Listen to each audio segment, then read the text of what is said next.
You can have the most beautiful website, amazing products. You can have a great bricks and mortar store, but if you don't have traffic, it's not going to matter.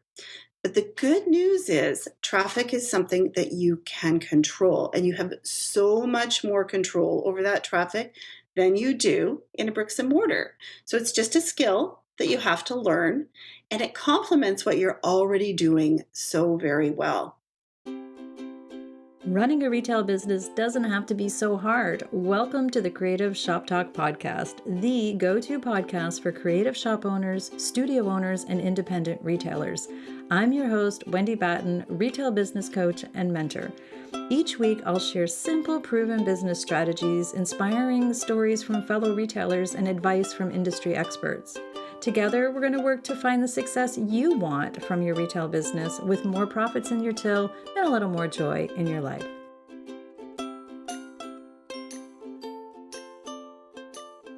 Hey there, friends. Today, we're going to talk to you about e-commerce sites and how to add that into your brick and mortar if that's something you want to do.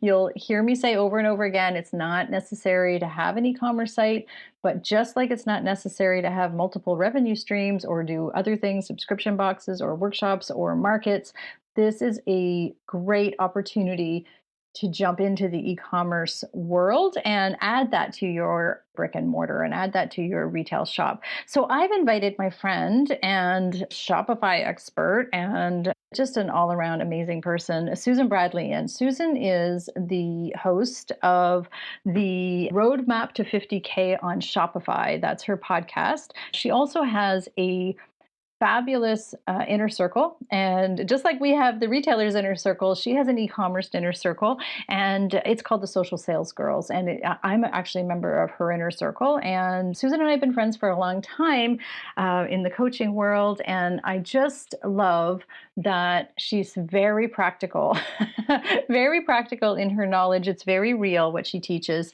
And she's all about the metrics and the numbers. And that's where the magic happens. That's where the reality is. That's where it is.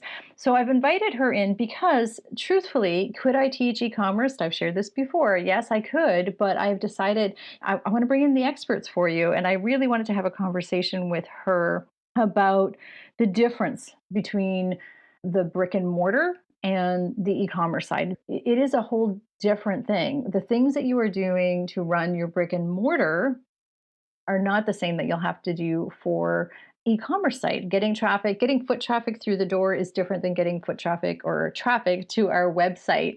So I love the way that Susan teaches. So I wanted to invite her on here and have a conversation. I think we could have talked about 3 hours about this, but we try to keep it tight, keep it short. Susan's a very busy woman, so I wanted to keep her on schedule. So we talk about a lot of things in the episode today. And one of those things is not just a matter of building our Shopify site or building our website. It's just like your brick and mortar, my friends. You can't just hang a shingle outside, stand there with a smile on your face on the front steps. You know you have good product, you have good service, you're an awesome person, and just hope they come. Hope is not a strategy. We always say that, right? So it's the same with your e-commerce, and you have to work harder to plan through your e-commerce. And I mean, it is a whole different thing, but it can be a wonderful additional revenue stream for you, or as we say around our inner circle, it's another bucket of another strategy. And I have tons of retailers that have added e-commerce to their businesses, tons of my clients, tons of inner circle members that have added e-commerce over the last couple of years, especially with everything that's been going on. And a lot of them get disappointed when they build these sites and nobody comes. So Susan's going to touch a little bit about that. We're going to talk about that. I am here to say, though, you do not have to have an e-commerce site. I just like to remind retailers about that. We don't have to have it. It's a wonderful option. Again, don't have to have workshops. We don't have to have anything. It's what's right for you. So if you are interested in adding an e-commerce site, or you're wondering, if you should, or you're thinking about it, please stay and listen to us today. And I think you're going to find some great takeaways. Susan is, she shares a lot. She packs a lot in. We pack a lot in our short interview here. And, again, just like brick and mortar, it's all about traffic. It's all about conversion, or how we get them to buy once they're on our site. And then how do we increase the sales once they've become fans? And I think this is a super helpful podcast for you today. And I'm really looking forward to your feedback and letting me know what you think of Susan's approach to e-commerce and Shopify. So buckle up, as Susan says, and buckle up, grab a coffee, sit back and listen to Susan Bradley and I talk about adding an e-commerce site to your brick and mortar and the benefits and how that can look for you.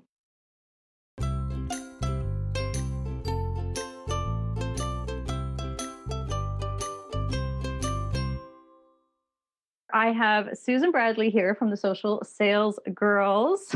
It's I laugh because we call it the Social Sales Girls, but I know you have lots of men in your Social Sales Girls group too. So thank you, Susan, for joining us. We're so excited to have you here.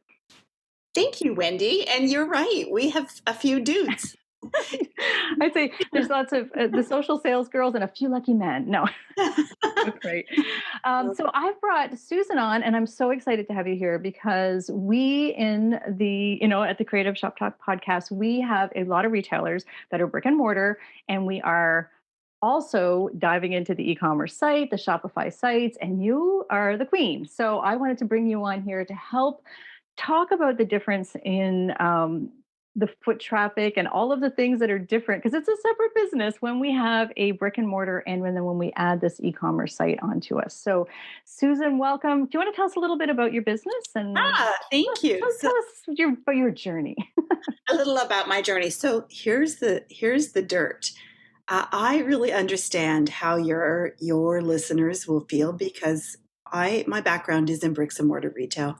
So in 1990, I started my own brick and mortar retail business. I'd worked in, big retail, started my own brick and mortar business, and ultimately sold it. It was a small chain of stores. Ultimately sold that in 2010. So I really understand what it's like to be someone who is, buying all the things long before you sell them, and really kind of like the last person to get paid in the whole ecosystem. So certainly I understand what it's like to be a brick and mortar store owner. But when I sold my store, I actually bought a little company a little bit a year or so after. I bought a little company called We Squeak. It was an e-commerce business, but really most of the sales were wholesale to brick and mortar retail, to boutiques. And so I purchased that little company, and in 2013, for the first year ever, after I arrived on the scene, our sales were down for the first year since the company was founded. Oh, I didn't know that. That's what happened. Yeah, I didn't know that part. Yeah. Yeah, totally. So there's fun. But anyway, so here's what happened. That Christmas, I tell this story often because it's just such an eye opener. That Christmas, my mother came into the house, and she would be in her late 70s then, and she said, "Oh, I've got all my Christmas shopping done." And I said, "Oh, you have? Isn't that nice?" And she said, "I ordered everything online." And I said, "Okay, that's why I'm in trouble here. That's why my sales are down. My little stores were really struggling. My big stores were like holding me really tight to delivery dates." And that's when I realized that if I didn't include more, and this is a sad story, I know, for brick and mortar retailers, but if I didn't find a way to get more online sales, I was going to go bankrupt. It was not sustainable. And so the next year, I started focusing on learning how to grow my e-commerce sales, my direct-to-consumer sales. And, as a former brick-and-mortar store owner, I understand how troubling that is for store owners. But I'm here to tell you that there are so many stores that do both really well. And I would share with you all that having had this long history as a brick and mortar retailer, but also now as an e-commerce store owner, that I can remember talking about all the things I couldn't control in my brick and mortar store. I couldn't control the weather. I couldn't control it if the city decided to rip up the street in front of my one of my stores. I couldn't control what the landlord did if I had a store in a mall. There was so much I couldn't control. Um, when it was, when it was great, it was great, and we love the customers. But what I will share with your listeners is that I think there's a real place for brick and mortar too. But what I would say is that you can absolutely control so much more of your outcome for your whole business if you learn how to do e-commerce well. And you'll find there are so many things that you can do that you can control. And that feels so good. So I would encourage everyone to consider it as part of their overall picture. For sure it's different, Wendy, the way you Yeah. manage it, but it can supplement those downtimes. When it's quiet or it's bad weather in your store, you can go out there and make rain in your Yeah. e-commerce platform, and that's so darn good. I think it gives retailers the power to control their results. Yeah, and that's so true. So you want to share a little bit about what you do, and how you do it, and then we're gonna further talk about that in a minute. But just so that Yeah, people know what you do now, you had We Squeak, I did. I sold and Louis. and then you sold We Squeak. You I built it did. up. It was really Yeah, super successful. Sold it for yeah. a nice, Sold it pretty. at the last day of 2018, and during my throughout my journey, my setting up my e-commerce, because I had to learn it all. It's Right. very different than bricks and mortar, and of course that was my background. When I went through it, I started sharing what I was doing. And I had this little group on Facebook where I'm like, okay, I'm trying this today. Let's see if it works. And I would show people, and it was a really nice small community of people who were trying to do the same things as I was. And they actually cheered me on and started asking me questions, and I kept sharing what was winning. And I don't know, a couple of years into it, I actually did a little course and people bought it, shockingly. That's how I started. I did a little course and people were I'm Yeah, like, "Okay, here's what I'm doing." Same thing. It's so funny. yeah, I know we have a lot of very parallel journeys, but go yeah. ahead, keep going in. Yeah. So I had a little course, and before you know it, I was going a little bit further and sharing more. And then I developed my Inner Circle membership, which I hear is the same name as yours. That's what we have. Yeah, the Retailers Yeah, Inner Circle. Yes, yeah. yeah. And Yeah. so what we do now, I actually have a new little e-commerce business. It's been a bumpy ride. Like it's been, I'm doing it just like our people do it, without a big budget and um, without like full-time hours, like Mhm. which your people I'm sure are too, because stores really need, they need lots of attention too. So I'm building this on a part-time basis, and so I have that to share with my audience, but I also have all these online store owners and brick and mortar store owners in our inner circle, where we teach them how to get more traffic so that they can sell more of their beautiful products. Yeah, and it's great. So I'm a member of your inner circle as we dive into, just educating myself and, with your your help as well too, because Shopify is really what you talk about a lot in your Yeah. group and inside your inner circle. And so one of the things I talk a lot about with my people and share here on the podcast a lot is we can have all the warm fuzzies and customer service and experiences and amazing products. We all sort of we all can agree that there's a lot of things that we have to do in our business. We have to have budgeting. We have to do all the things but having our customers happy and serving them and all that is all warm and fuzzy. But then there's the other side. I call it the CEO side, the backdoor side. And that's really what I feel like you're so good at teaching the number side, the metrics, the measuring. And Mhm. this to me is where the magic happens with e-commerce.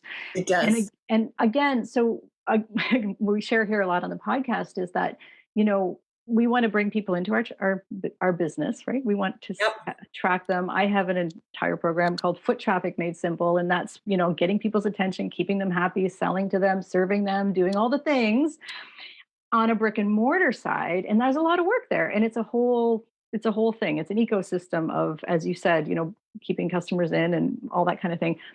But those that want to jump into the e-commerce side and they want to say, "Oh, I'm listening to Susan. I see that this is a revenue stream, just like whether you add subscriptions or workshops or whatever. An e-commerce site is an additional revenue stream, and it has all its own metrics, and everything is sort of different, similar but different on that side. So we're going to dive in a little bit. I'm going to get you to share some of your strategies and our ideas on how that works. But I do want to remind our brick and mortar listeners that it is such a, like, listen to Susan. It is such a viable additional, again, we call them buckets. I always say, like, a revenue bucket. What revenue Yeah. bucket are you working on? And it's got its own set of budgets, its own set. And I have a ton of retailers right now that are just on that. Well, I built the website. Mhm. I've got this store that I love. It's doing well. And like Susan said, and like Wendy always says, what other buckets can we add? I've added this bucket. I've created this website. I've put Shopify on my website. It's pretty. It looks good. I've loaded all my products up in there. Why is nobody coming to my website? Like, what? This literally is the bottleneck that I hear almost daily in coaching my clients, my brick and mortar people. They're like, website's almost done. Website's almost done. It's done. Crickets, right? So I always say it's like putting the shingle out on our brick and mortar, putting our sign up, standing out front, waiting for the customers. That doesn't mean anything. We have to tell the world that we are there. We have to tell the world and do all those things, and to attract new customers and build that customer base. Yeah. But when we don't, what do we do on the other side? So we have to do the same thing for e-commerce. I've built the Shopify site, and this is something you and I talk about a lot. We've spoken a lot about is this. So can you just share a little bit on because you're the way you teach, and again, the metrics, and you're just really all the numbers. And again, I'm like, it's warm and fuzzy to have all this beautiful shop, but it's really important to understand the back end. Put your CEO hat on and do the stuff that makes the magic happen once we've built this beautiful Shopify site or e-commerce site. So can you share a Yeah. little bit on your, like, how that works for you? Yeah, I Yeah. totally can, and I wanted to position it in a way that that people who are bricks and mortar people will really appreciate. Because here's the thing about e-commerce, and when I was talking about how it's so much easier to control than bricks and mortar, is that once you have proof of concept with e-commerce, so once you have people who aren't your mom, who aren't your sister, who aren't your Yeah. friends, Right. Yeah. who come in and buy your products, once you have that, now I'm making it really high level, but basically once you have that, e-commerce is a numbers game. Right. It's a Yes. numbers game. And so it's really, really simple to go ahead and feel confident that you can sort of replicate what you have in bricks and mortar, or Yep. specialize, because you already have that proof of concept. People who have stores are actually miles ahead of the person who wakes up one day and says, Yes. "Oh, I think I'll set up a site." Yeah, no, I You're agree. I miles ahead. agree because you Yeah, know that you have the customer base, you feel good, you're right, working, you're selling products people love. How do we make that right. happen over here? So Right? here's the thing. Yeah. There are a couple things I want to share with everyone who's listening. Having an e-commerce store is just like having a store in the mall, maybe the busiest mall in the world, and your store is at the end of a really long corridor and somebody turned the lights off. That's what having an e-commerce store is like. And so just like in your bricks and mortar store, you have to give people a reason to come and visit your store. And what's really shocking to people, maybe less shocking to people who have a store in a mall, but what's really shocking to people is the amount of traffic you need to your store before you can expect sales. And so when we talk about e-commerce, and remember, you all have an advantage because you're already established. But when we talk about e-commerce store owners, we talk about average conversion rates being 1 to 2% of traffic. And so that means That's the number. When I share that number, people say, Wendy has no idea what she's talking about. So true. It's listen to that. yeah, Like, what does that mean? 1 to 2% conversion. it What does means that even mean? 1 to 2 out of every 100 people that come to your website will buy. And that's if they're the right people. Right. It'll Right. have to take some time to find the right people. It won't take brick and mortar store people as much time as the person who wakes up one day and wants an e-commerce store. But yeah, so when you think about that, if you just want a sale uh, a day on your e-commerce store, what you really need to think about is the way for me to do this is I need to make sure that I get 3,000 web visitors to my site every month. Because if I get 3,000 web visitors and I have a 1% conversion rate, which is really common, sometimes even Yeah. less for new stores, I'm going to get one sale a day. If I have a 2% conversion rate, I'm going to get two sales a day. And so you can have the most beautiful website, you can Yep. have amazing products, you can have a great bricks and mortar store, you can have all your ducks in a row. But if you don't have traffic, it's not going to matter. But the good news is traffic is something that you can control, and you have so much more control over that traffic than you do in a bricks and mortar. So it's just a skill that you have to learn, and it complements what you're already doing so very well. The other thing I want to talk to share with your listeners is that there are a couple of things that I see people do that really don't create the best environment to get sales online, and particularly people who have bricks and mortar. And I have made this mistake too. Maybe I'll just share the mistake I made because it's kind of interesting. So you know that our buying patterns they've changed a lot for our bricks and mortar. But you know we would go to market, we would place our orders. It takes like 6 months to come in, all those things. Hmm. And what we need in a bricks and mortar store is we need a great variety of Hmm. product. People need to come in and say, "Oh, yeah, look at all this stuff."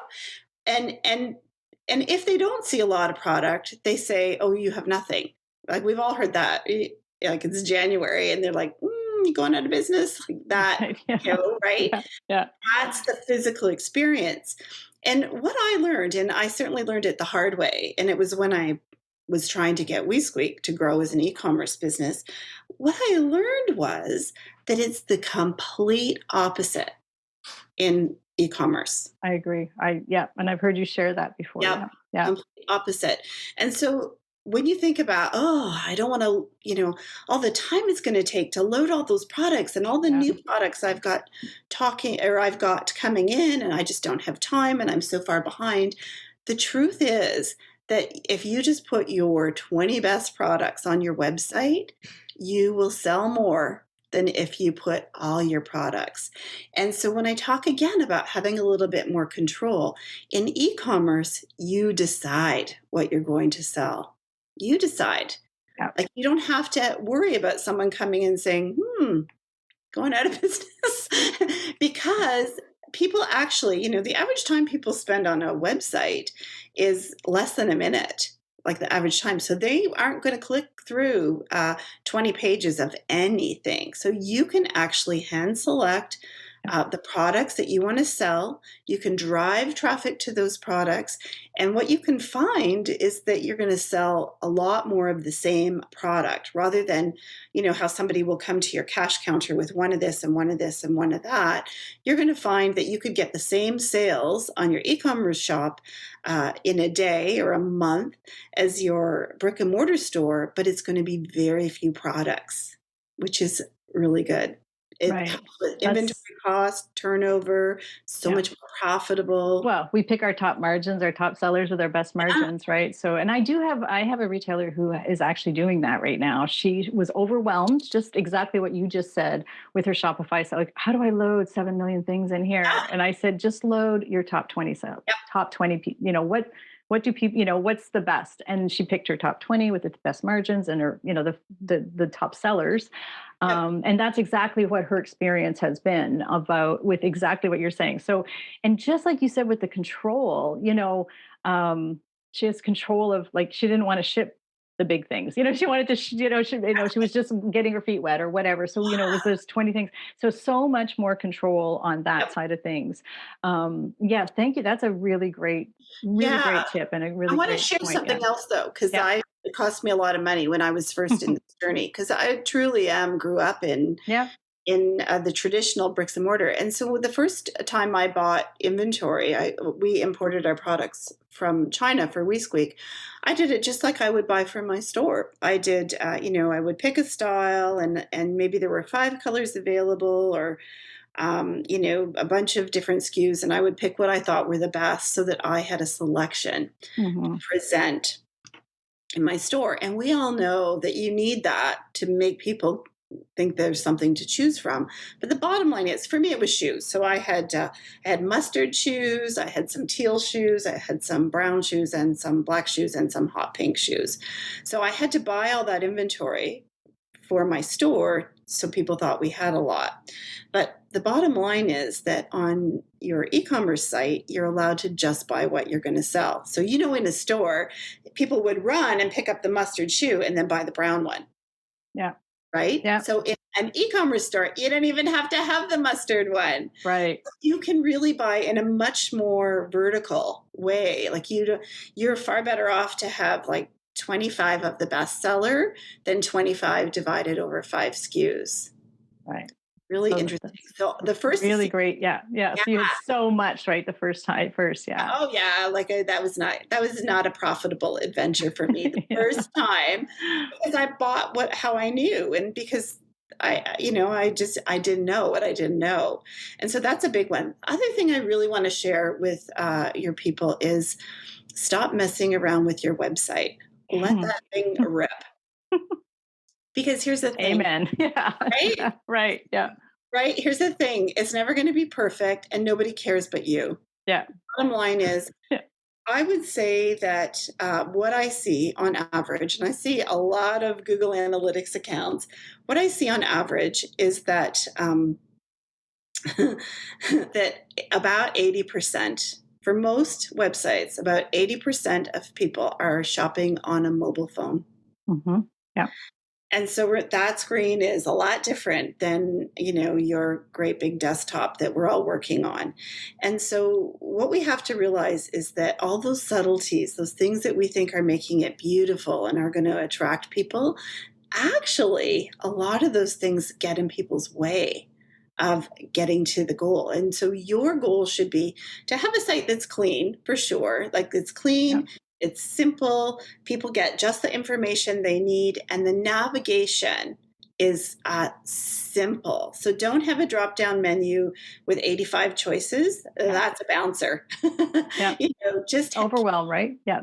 right, Yeah. overwhelmed, and they Yeah. can't see it on their phone, right? And so think about it. When you are doing work on your website, the color of your button does not matter. I promise you, the color of your button does not matter.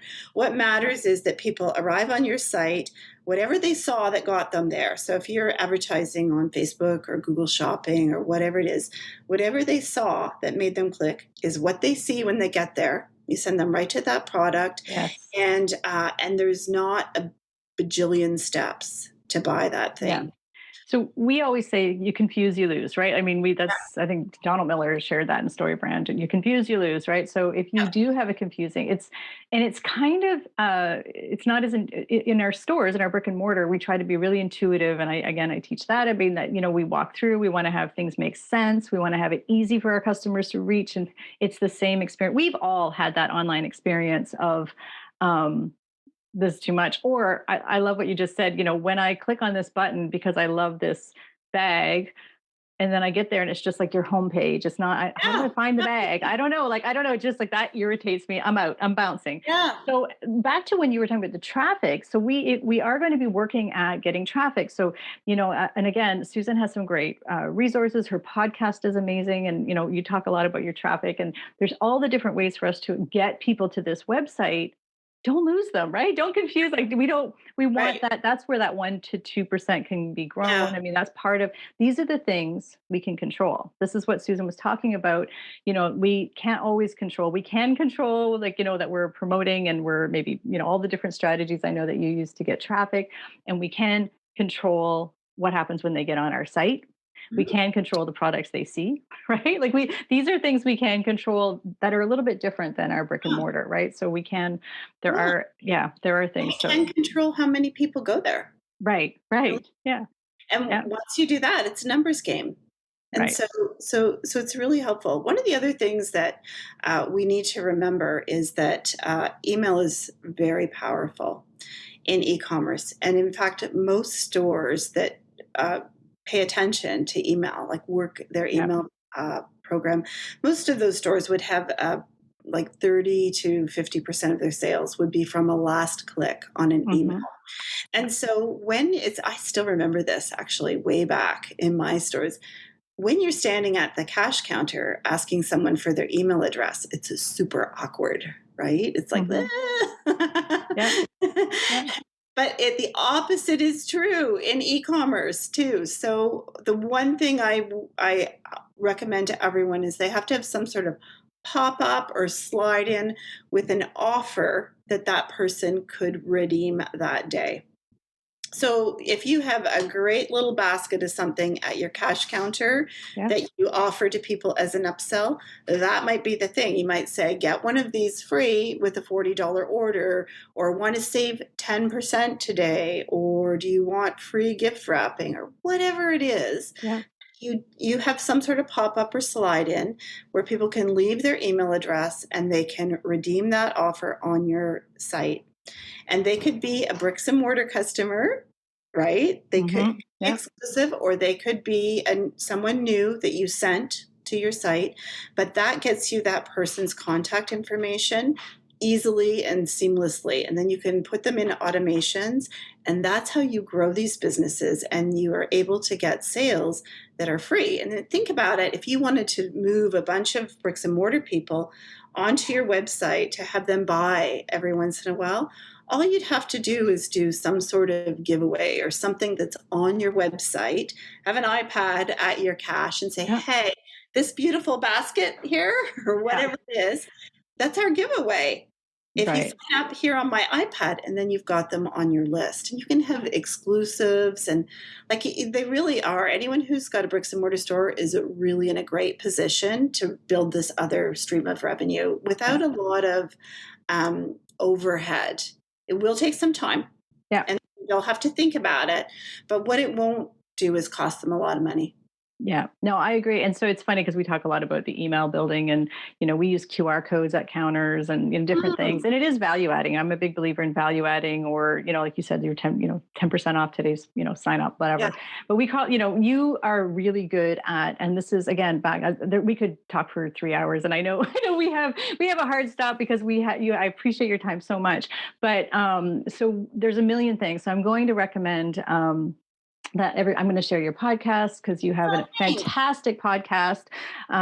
Yeah. So what is your podcast? It's the Roadmap to 50K for Shopify, right? It is, That's the, yeah. yeah, on Apple, you're everywheres as well too. And we're going to share all of your podcast and your inner circle is opening soon. So I know that, depending on people who are listening to this, if you're listening in replay, the inner circle, I'm a member of your inner circle. And it's funny because people are like, you're a member of another coaches. I'm like, I'm a member of a lot of things, right? Like I love listening and learning from you. And, we've known each other for a long time. And I just so totally admire how you teach. So about the email, we could talk about that for an hour. I feel like we could talk for another hour about traffic and, taking the traffic and how you're so good at teaching traffic, how to get the traffic. You have an entire traffic boot camp inside your Yeah. inner circle.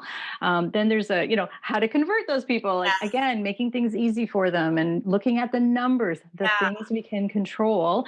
And, the sales on the other end, again, with email. And Yeah. I'm a big fan now. You've converted me to Klaviyo, just lots of different things that I would never have thought about just in the way, I think I was doing things the hard way. And I think a lot of retailers do things hard. And it seems like, and you don't have to be a tech expert to run an e-commerce site. I mean, you and I have talked about, you're not a tech expert, so Oh no, I can barely work anything. yeah, which I Common always find, I knowledge. find it funny, right? Common knowledge that Susan, yes, Susan doesn't know anything. No, I'm just kidding. But really, like, I want to reassure people that opening an e-commerce site, you don't have to be a tech guru. You don't have to have like all of the, but you do have to commit time and energy. right? And you have to be intentional about it. But that's what being the boss and the owner of a business is, anyways, right? So, we'll share all of the things. And do you have anything else to share? I know we're going to wrap up. And anything I else to feel like share as we go?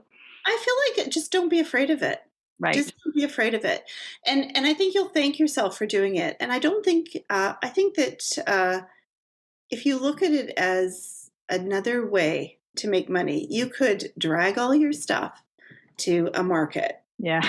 Yeah. right? We're all rolling our eyes right now. We all are. Yeah. You can have breakfast with Santa, or you Yeah. can have a shopping night. You can do all those things. So you get to choose how you're going to go out and create extra revenue for your business. But what I would say, having been an e-commerce store owner and a bricks and mortar store owner, and seen the back end of so many people's business, we have lots of people that, like, even we have even secondhand stores, like consignment stores, even that have e-commerce sites. And really what I would say to you is you get to choose. But I think that the time you spend on setting up a very small e-commerce store and learning how to find your people and get them there is so scalable. Yeah. So that's something that you can scale without spending more time or more money. It's a really scalable. And I think that you will thank yourself, because that revenue will serve you really well the next time, there's a hurricane or a blizzard or a pandemic. or a pandemic. We're not talking about that anymore. No, let's not. Let's stop. Are you kidding? Yeah. I think that I think that people always, I want to go into stores. I mean, I'm a big believer that the stores are actually, if anything, I think things have gotten people want more experiential in brick and mortar. I'm a true believer that brick and mortar is here to stay forever. But having, again, like your mom, right? There's some people that just love online and I do think that our customers are a mix, and I do think it's a benefit. It's not for everybody, though. Not everybody wants to build this whole, and that's okay. You can do other things. You can go, do other things. But that is a wonderful, and I'm seeing it all the time with a lot of my retailers, building up that side. And I really want to thank you for coming on here today and sharing your wisdom with us, because it is a good eye opener for people to realize we can't just, if you build it, they don't come. We have to do the work. We have to set it up as a separate business. In a way, I say separate business, just there's different things you've already project. Inventory is different. The way our brain works thinking about our brick and mortar and our foot traffic and how we get foot traffic here is just a little bit different over here. And what we do and how we serve people is different over here. And that's fine. It's good. It's just another revenue. But I am seeing a lot of retailers and they're scheduling, like they're doing I always get my retailers to do the numbers and break down their revenue buckets, workshops or whatever they're doing. But e-commerce is a whole separate thing. It doesn't, which is great, but it's such a great added value. I do thank you for coming and sharing all this. Again, Susan's Inner Circle is opening up soon, and we'll have all of the information with her links and her podcast that I highly recommend everybody go listen to. And we'll have all of the information in the show notes. So thank you so much, Susan. I appreciate you so much being here. And I can't wait to meet some more retailers. I feel like we share a lot of retailers already. I think I have a lot of my retailers over there, and a lot of your retailers are in my group. Cool. So I feel like we can just look at each other and know all the things. Yeah. There you go. Right there you go. Yeah, it's a little bit of a club. Yeah, we're a club. We're a girl gang. Right? Thank you so much for being here. And I look forward to all the cool things that are happening with you and your business as well, too. And so will my retailers. So thank you so much. Thank you.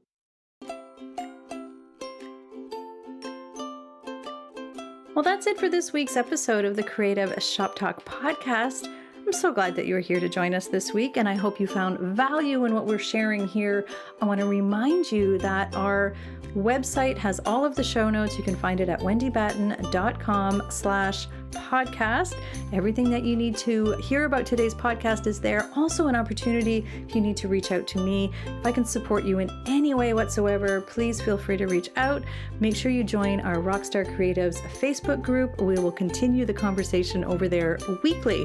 So thanks for joining us. Please leave a review, subscribe if you can, and never miss an episode. We hope to see you back here again next week. Thanks, my friend. Have a great week.